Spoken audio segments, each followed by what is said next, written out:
नमस्कार. श्री स्वामी समर्थ सर्वांना. श्लोक दादू चॅनलमध्ये तुम्हा सगळ्यांचे खूप खूप स्वागत आहे.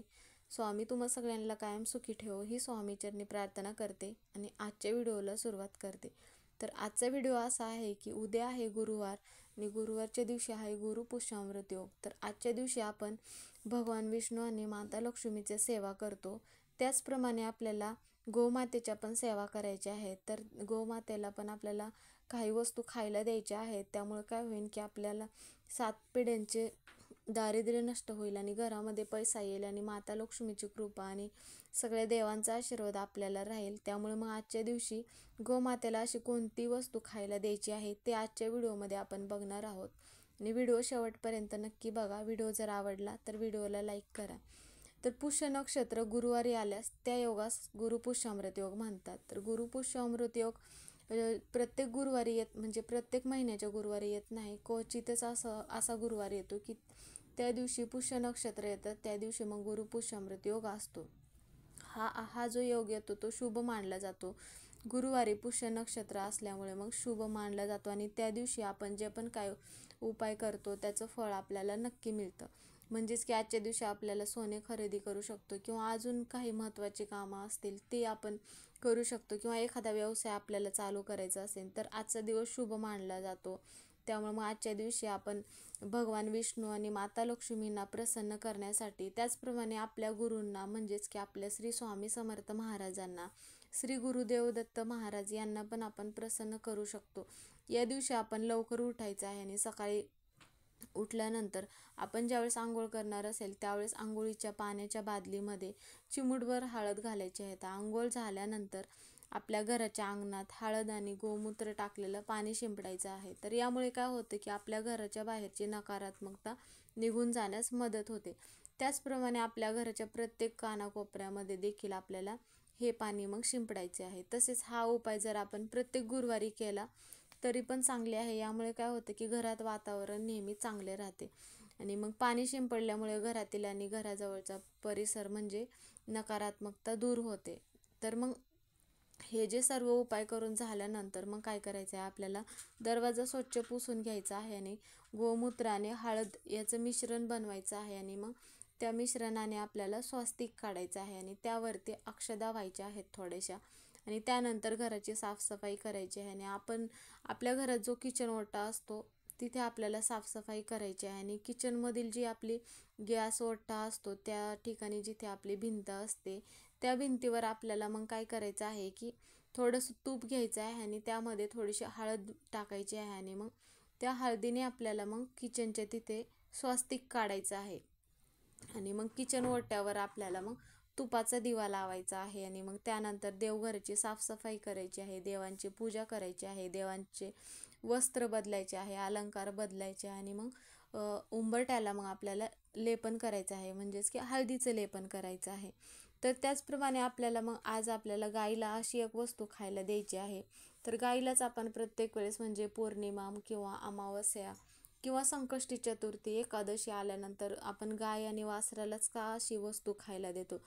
तर गाईमध्ये 33 कोटी देव असतात. त्यामुळे मग आपण गोमातेला कोणती पण वस्तू खायला दिली तर त्याचं फळ आपल्याला नक्की मिळतं. त्यामुळे मग आजच्या दिवशी आपल्याला गोमातेला ह्या वस्तू खायला द्यायच्या आहेत. तर मग काय करायचं आहे, आपल्याला गाईला खायला देण्याच्या अगोदर मग आपल्याला थोडा वेळ 1 तासभर अगोदर हरभरा डाळ भिजत ठेवायची आहे थोडीशी आणि मग एक आपल्याला चपाती बनवायची आहे आणि मग त्या चपातीवरती हरभरा डाळ टाकायची आहे आणि मग थोडंसं तूप टाकायचं आहे आणि थोडीशी मग त्यात हळद टाकायची आहे आणि मग आपल्याला आपल्या घरीच जर गाय असेल, तुमच्या घरी गाय असेल तर मग हरकत नाही किंवा तुम्हाला गोशाळेत जायला लागलं तरी मग तुम्ही जाऊन हा उपाय करू शकता.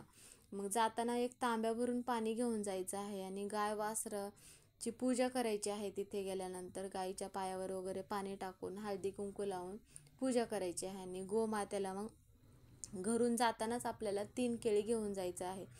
3 केळी नाही जमलं तर तुम्हाला हिरवा चारा तरी गाईला आणि गाईच्या वासराला खायला द्यायचा आहे आणि गोमातेच्या मग 3 प्रदक्षिणा घालायच्या आहेत. ओम नमो भगवते वासुदेवाय नमः या मंत्राचा जप करायचा आहे आणि मग गोमातेला तुम्ही जी चपाती वगैरे घेऊन गेला आहात मग ती चपाती मग गोमातेला खायला द्यायची आहे आणि मग तुमची जी पण काही इच्छा आहे ती इच्छा मग गोमातेला बोलायचं आहे.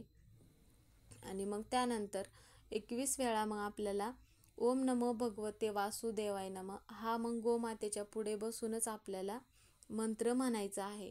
आता जर तुम्हाला तिथे बसून मंत्र म्हणणं शक्य होत नसेल तर मग तुम्ही घरी आल्यावर म्हटलात तरी हरकत नाही.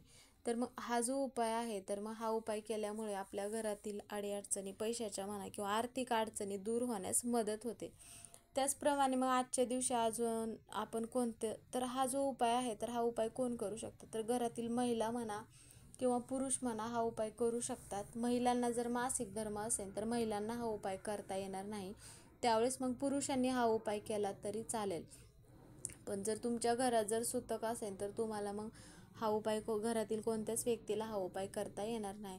तर आजच्या दिवशी मग माता लक्ष्मीला प्रसन्न करण्यासाठी किंवा भगवान विष्णूंना प्रसन्न करण्यासाठी मग आंब्यांची पानं घ्यायची आहेत, हिरव्या आंब्यांची, आणि मग 11 पानं तुम्हाला घेऊन यायची आहेत घरी आणि ती पानं स्वच्छ धुवायची आहेत आणि प्रत्येक पानांवरती कुंकवाने स्वास्तिक काढायचं आहे आणि मग त्याचं आपल्याला तोरण बनवायचं आहे. आणि तोरण बनवत असताना प्रत्येक पानाच्या मधोमध एक पांढऱ्या रंगाचं फूल, आता तुम्हाला जे पण फूल भेटेल ते फूल घेऊन तोरण बनवायचं आहे आणि मग ते तोरण मग आजच्या दिवशी आपल्याला दरवाजाला लावायचं आहे. आंब्यांच्या पानांचंच तोरण का तर आंब्यांची पानाने नकारात्मकता शोषून घेण्याचं काम करते आणि मग माता लक्ष्मीला सगळ्यात जास्त प्रिय आहे, त्यामुळे मग आंब्यांच्याच पानांचं तोरण लावायचं आहे. त्याचप्रमाणे मग तुमच्याकडे जर श्रीयंत्र असेल तर श्रीयंत्रावरती मग कुंकुमार्चन करायचं आहे किंवा मग नसेल तर तुम्हाला 1 रुपयाचं नाणं घ्यायचं आहे आणि मग त्यावरती कुंकुमार्चन करून त्यानंतर ते नाणे मग तुम्ही तिजोरीत ठेवू शकता. तर यामुळे काय होईल की आपल्या घरात माता लक्ष्मी टिकून राहते आणि पैशाची अडचण वगैरे निर्माण होत नाही.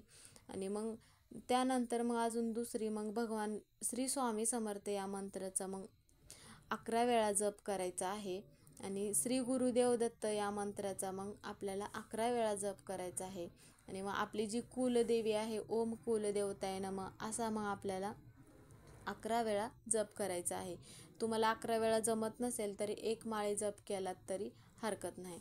महालक्ष्मी अष्टकम 16 वेळा म्हणायचा आहे. कनकधारा स्तोत्रम एकदा म्हणायचं आहे.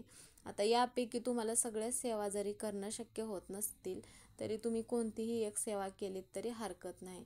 त्यामुळं मग ह्या ज्या सेवा आहेत तर ह्या ज्या सेवा आजच्या दिवशी करणे खूप महत्त्वाचं आहे. तर यामुळे काय होतं की माता लक्ष्मी आणि भगवान विष्णूंची कृपा आपल्यावरती राहते. त्यामुळं मग आजच्या दिवशी आवर्जून तुम्ही ह्या सेवा करा आणि याचं फळ नक्की मिळतं. तर आजचा व्हिडिओ हा इथेच संपला. व्हिडिओ कसा वाटला कमेंट करून नक्की सांगा. व्हिडिओ जर आवडला तर व्हिडिओला लाईक करा. चॅनलवर नवीन असाल तर चॅनलला सबस्क्राईब करा. कमेंटमध्ये श्री स्वामी समर्थ किंवा श्री गुरुदेव दत्त लिहायला विसरू नका. परत एका नवीन व्हिडिओमध्ये पुन्हा भेटू. व्हिडिओ पूर्ण बघितल्याबद्दल धन्यवाद. तोपर्यंत श्री स्वामी